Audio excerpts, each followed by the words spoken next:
Hello साथीहरू, सबैजनालाई विश्वकर्मा पूजाको धेरै धेरै शुभकामना भन्दै मैले पनि मेरो बाइकलाई पूजा गर्न गइरहेको छु साथीहरू है। तपाईँहरूले त पूजाहरू गरिसक्नुभयो होला। अब हामी परदेशमा अलिक ढिलै हुन्छ। सो यो चाहिँ विश्वकर्मा दिनको पूजा हो। यो चाहिँ अब भोलि युट्युबमा चाहिँ सायद नाइटमा हाल्नेछु।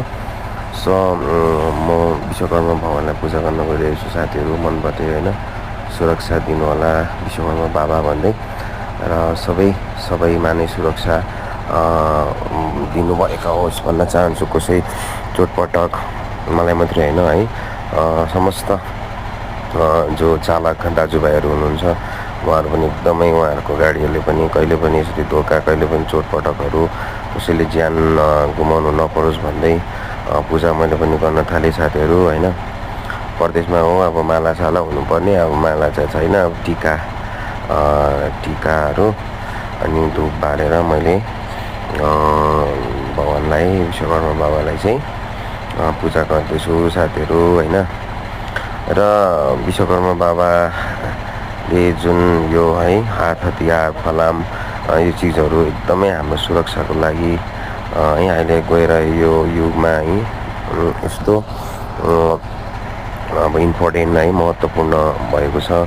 सो यो चिजहरूलाई पनि हामीले कहिल्यै भुल्नु हुँदैन विश्वकर्मा बाबालाई है, र भुल्न पनि सक्दैनौँ भन्न चाहन्छु है।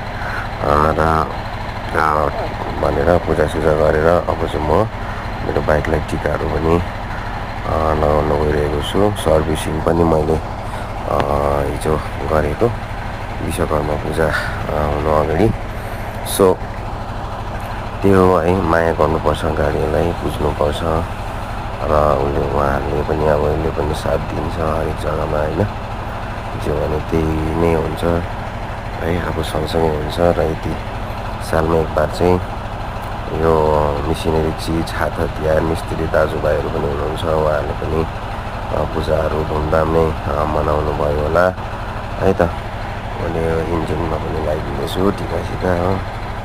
अब के गर्नु, बाहुनहरू यता अब हुँदैन, अब झाँक्री भयौँ, बाहुन भयौँ हो, सबै आफै नै हुनुपर्ने हुन्छ परदेशमा, यस्तै हो।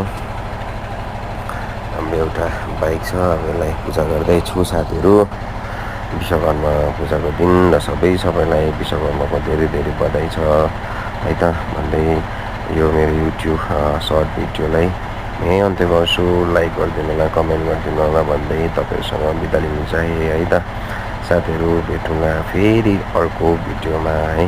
बाई बाई साथीहरू।